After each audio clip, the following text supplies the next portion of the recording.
اقرأ باسم ربك الذي خلق خلق الإنسان من علق اقرأ وربك الأكرم الذي علم بالقلم علم الإنسان ما لم يعلم كلا إن الإنسان ليطغى أن رآه استغنى إن إلى ربك الرجعى أرأيت الذي ينهى عبدا إذا صلى أرأيت إن كان على الهدى أو أمر بالتقوى أرأيت إن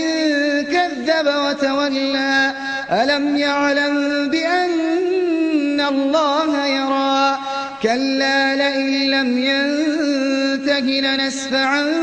بالناصية ناصية كاذبة خاطئة فليدع ناديه سندع الزبانية كلا لا تطعه واسجد واقترب